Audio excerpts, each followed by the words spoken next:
Okay. Mic is live. Good evening and welcome to the virtual public comment meeting. Today is July 14th, 2025. The virtual public comment are a live broadcast stream on HPA-TV Comcast, Frontier, channels 96 and 6032. It is also streamed via hpa-tv.org, and it would also be rebroadcast and made available on HPA-TV YouTube channel. Just want to tell everyone that we do hold public comment before the first regular council meeting every month, and we do so we can hear from the community of their interests that they would like to share with the council member. Tonight, we have the public hearing with us. I am Shirley Surgeon, the council president. We have Majority Leader Rossetti. We have Councilman John Gale. We have Councilman Mitchum. We have Councilwoman Rosado and Assistant Majority Leader TJ Clark. So we're pretty much of a full council wanting to hear from everyone tonight. There is about 6 or 7 people signed up so far, and I'm going to take a look and see who's here right now. I'm not going to go in order. I'm going to see who has signed up. And the first person I see right now is Alyssa Jenkins. Alicia, sorry. Yes, I'm You here. here? Okay, great. Okay, just want to make sure you're hearing. Just want to take a couple of house cleaning items that each person has 3 minutes to speak, and they should give their name and their address. And of course, please do not make any personal or disrespectful or slanderous remark. And if so, we will ban the person from attending future meeting. During the public comment, of course, there will be no debate with council, but of course, council may want to ask a question of the person speaking. So if we're all set, I think, Alicia, I see you first. So would you start off with the public comment? Thank you. Yes. Hi, good evening. Good evening. My name is Alicia Jenkins from Sierra Club, Connecticut, as you can see. And I'm the campaign organizer based in Hartford.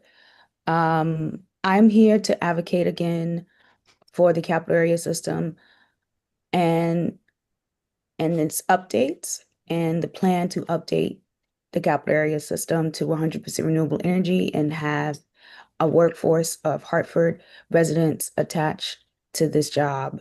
The capital area system has been around since the late 80s and has been heating and cooling and providing power to the grid. In 2022, the state of Connecticut purchased this energy cogeneration system, and at that time, they realized they needed an update to occur. And with the capital area system, it heats and cools up to 15 buildings within the city of Hartford on its own private grid. Some of those buildings are the Legislative Office building, the Department of Energy and Protection building, which is deep, and the Bushnell Towers, to name a few. Since this purchase, the Department of Administrative Services, DAS, they realized that it needed to be updated. So Sierra Club Connecticut, me and my team, we call ourselves the CAST team. We have been advocating for that update to be 100% renewable energy. And we've been advocating since then to have there be heat pumps, solar, and/or network geothermal if possible. In March of 2024, the Department of Administrative Services published a study with options to decarbonize the system. However, the DAS did not choose the option to update it with 100% renewable. It seems that they're going forward to use methane gas instead, and we're looking to make sure that is stopped. So we are hoping that the city council, I know we've met with a few of you already. We've met with John Gale. I think we also met with Councilwoman Bellido about this, and we are continuing to reach out to folk on the council to hear us out. And we also have a Hartford resolution that is coming up as well that we've sent out. So that's what I have so far. I hope that gets it in a nutshell. Thank you so very much. And if I will ask Councilman Gale, if he would be your timekeeper to make sure everybody gives in, stay on their 3 minutes. Thank you, Alicia, for your presentation. Did I stay on my 3 minutes? Okay. 3 minutes, thank you. John Gale will let you know if you run over. Who else? We have Michael Ungaro. Michael? And Hi, then, yes, and then thank you. after Michael, let me just get everybody teed up. After Michael, we have Dr. Mark Mitchell. Go Yes, ahead, Mr. Ungaro, you have the floor. okay, thank you. My name's Michael Ungaro. I live at 70 Cone Street. I've lived in Hartford for over 20 years. I've worked in Hartford for over 30, and I'm also a member of the Sierra Club and working with Alicia and the team on the Capital Area Systems campaign. And I'm also speaking tonight to support the proposed resolution expressing the city's concern that the residents of the city's concern with the DAS and the governor's current plan of going rebuilding capital area systems with gas boilers to perpetuate the pollution that we've been living with in the city from that facility for 37 years.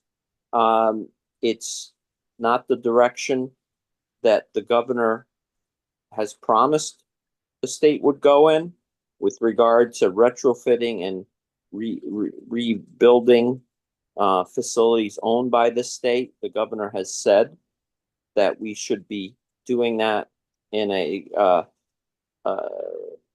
zero emission clean way. This is counter to that executive order. It's also counter to recently passed provisions by the legislature that also mandate that the state reconstruct its facilities to be zero emission.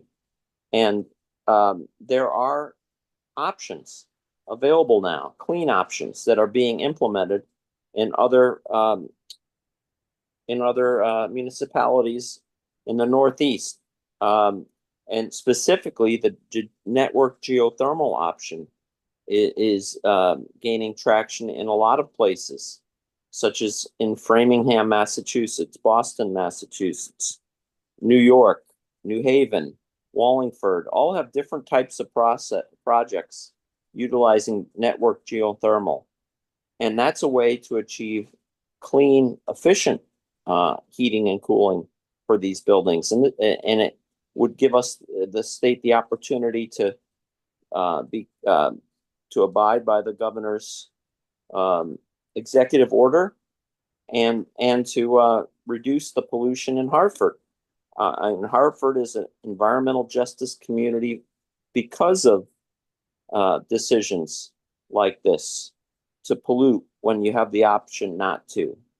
And I know it may require some additional investment, maybe some additional capital costs initially, but over time it's more efficient and saves money on top of it. And then there are ways to alleviate the capital costs too.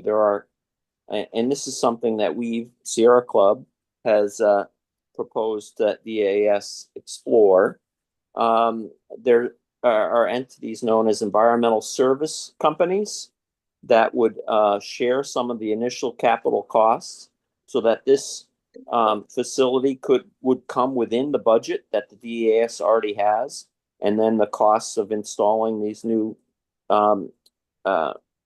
mechanisms would be deferred over time. So there's ways to do this and to change course and Michael, do if what you we need to do. summarize, could you summarize, please? Sure. So again, I'm here because it's important for all of us living in Hartford to speak up and let the governor know that we're concerned and that we don't think that's the direction Hartford should be going in. This is not a city-owned facility; it's a state-owned facility, but it's in our city, and it's been polluting our air for 37 years. It shouldn't any longer. Thank you. Thank you. Next up would Madam, be, Madam President, I have a quick question for Mr. Ungaro, if I may. go right ahead, sir. Yeah, Mr. Ungaro, I've seen the resolution that you mentioned and that Ms. Jenkins mentioned. And my understanding of the resolution is that it's not requesting that the state do anything specific, but that the state come before council and explain what they're doing so that we can have a fuller discussion about this. Is that correct? Yes, full discussion and transparency. We believe that with all the information presented, that a cleaner alternative is the better alternative, and that's why we want transparency and full discussion. Thank you. Thank you. Next up would be Dr. Mark Mitchell, and I believe the only other person that's here is going to be Tiana Taylor right after you, Dr. Mitchell. Okay, well, thank you. Good evening, council members, and thanks for hearing us out. I'm Dr. Mark Mitchell, 140 Maple Avenue here in Hartford. And I'm the founder of the Connecticut Coalition for Environmental Justice. I'm known as the Dean of Environmental Justice in Connecticut since I brought environmental justice to Connecticut in the 1990s when Councilwoman Rosati was a pup and still with the community groups. Dr. Mitchell, we're both still pups. Right. So I want to, as you know, Hartford is an environmental justice community. We're the lowest income community in the state.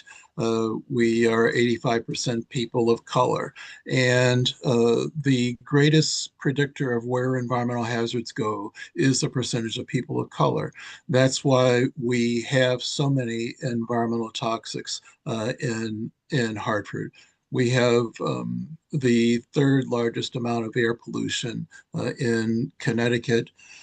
And so and because of that, I believe it's why we have such high asthma rates. And the pollution is not only associated with asthma, but also with learning disabilities, ADHD.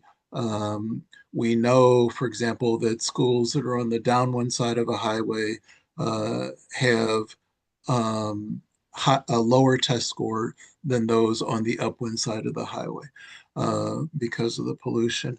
So what we are proposing is that the governor abide by his resolution, by his executive order 21-3, where he said that any new or upgrades to heating and cooling systems of state buildings will be pollution, will be greenhouse gas free.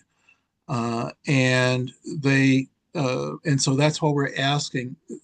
We've simplified the resolution, and what we really want you to do with the resolution is just to say, let's hear from the state. Let's hear what they're proposing. They should be presenting to the council. You shouldn't have to hear from it from us. You should have heard from it from the Department of Administrative Services. And we're asking that you just say, put together a sense of the council that we should have the cleanest air possible. We're not asking for you to commit to anything or to review all of the science or do that. We're just asking for something simple, a simple resolution like that.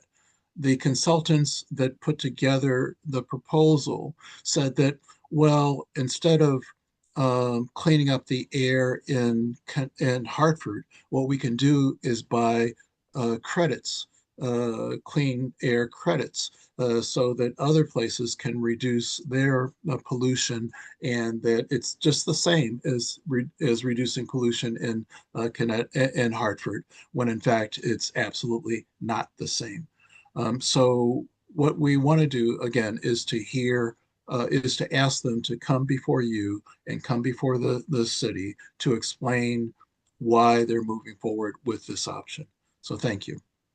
Thank you, Dr. Mitchell. Believe Tiana, Ms. Taylor. Hi, it's Tanea. How you doing? I'm Tanea. I live on Farmington Avenue in Hartford, and I also organize with Capital Area System. So I was born and raised in Hartford, and my family has like nearly a century of roots in the city. So I really care deeply about what happens in the city. Both of my grandmothers who lived here all their lives, they died from cancer. And I live with chronic health issues, including fibroids and polyps that are very precancerous. So, a lot of my health issues, a lot of people say, like, you're too young to be going through that. And I'm like, yeah, I know it's due to a lot of the environmental toxins and pollutions. And it's very stressful and expensive and costly and, just mentally damaging. And I know that as, capital area systems and a lot of other polluters are the source. So, I founded a nonprofit accountability group, and we organize alongside Sierra Club for capital area systems to push for a transition to renewable and healthy energy. I've organized around critical issues like homelessness, reproductive health, and food insecurity. And I've seen firsthand the level of urgency and community impact these issues demand. This urgency needs to apply to the decisions being made at capital area systems too, because the facility has the potential to be clean, affordable energy that protects our health and environment. So I hope that the council, city council, you guys can take action and stand with us, because the cost of like not taking action, it outweighs the cost of doing the right thing for the city and for the future, because, we want to be here. And I want to raise my family here like my grandmothers and, their mothers got to do as well. So thank you for listening and taking the time to hear us out. Yeah. Okay. Thank you. I don't see anyone else on the Zoom public comment that is signed up. So I'm going to leave it for a few more minutes open just in case, anyone is running a little bit late. But I just want to say to all who's talking around regarding the caste system, I did reach out and I'm reached out through the mayor's office to the governor's office to set up a meeting with him. And that's why I did not want to put the resolution on as yet, to let him know what we're asking for, get his commitment to having someone, when we have our committee of a whole, to someone to come to the city and speak on that issue. So I am awaiting, or we are awaiting for a meeting to be set up with the governor's office, regarding this issue. So just want to give you an update of what I've done so far. As I said, I want to keep this open a little bit longer just in case. It's 6:19. Maybe another 5 minutes. We did have a few other people who signed up, but they're quite not here as yet. Evelise and Attorney Jennings. So sometimes people are running a little bit late or probably can't get into the I just reached out to Cynthia Jennings. Alicia just said she just reached out to Cynthia to see if she will join us. So to keep talking for a few minutes, if Dr. Mitchell is still here, are you still here, Doctor? Oh, there you are. You're still here. Great. Just trying to give everybody a few more minutes to join us. If you want to share any other information, with us regarding the caste system, that'd be great. Yes, so the system has been around for quite a while, and the buildings that are on there include all of the state buildings along Capitol Avenue, next to the Legislative Office Building, across Broad Street. It includes the old United Way building, the what used to be the Park Place Towers. It includes the Legislative Office Building. It includes the state library and Supreme Court. It includes the courts on Lafayette Street. It includes the Bushnells, as you heard, as well as, again, a number of the state buildings along next to across from Bushnell Park. So it's and so it's not to be confused with the other No. system, which is the downtown system. And so, yeah, we are very much concerned, and again, we wanted a resolution that was simple, that wouldn't require a lot of a lot of the technical portion of you. And the capital area systems was studied by the Department of Administrative Services. They hired a contractor, a well-known international contractor, but that had no experience, as far as we can tell, with the types of systems that we are looking at. The the geothermal networks is what we are looking at. And so we believe that the prices that they came up with are inflated, and that they're biased toward natural gas, because that's what they typically work with. And they don't work with geothermal, so they don't know the reduced prices for geothermal. So, we believe that the city council can really make a significant difference in this with the governor's office. The governor hasn't made a decision. Right. We want to get before him, so that we can let him know how much of an environmental injustice it is to say we can reduce pollution in other places, but then buy credits and continue to pollute in Hartford. So that's what, we're just looking for general statements of support through a resolution. And that's exactly why I reached out to the governor's office, Dr. Mitchell, is to set up a meeting with him, and letting him know that, yeah, we're asking them to come and talk to the residents of the city, because passing a resolution doesn't indicate or forces them to come and talk to us. But at least this way, reach out, let him know that, that's something that we're looking for to happen. And, I know it's the summertime and I'm sure everybody's all busy. I did speak to someone there, his chief of staff, to let him know that's what we are looking for. So we are trying to get on his schedule to let him know, or, his administration, let him know, to let them know, that there are concerns from the residents in the city regarding this issue. Okay. We do have support from the Black and Puerto Rican Caucus, and they want to also come with us to meet with the governor's office. Okay. So as soon as I can set something up, I would, reach out to you and let you know. But, this is summer and everybody's all over, including myself. So please bear with me. So seeing that I don't see anyone else here for the public comment, apparently we'll be on, Alicia said Cynthia will be on in about 5 minutes. We do have our regular schedule council meeting that is coming up. And so I don't want to keep this open for too long, knowing that we also have to get ready for our council meeting at 7.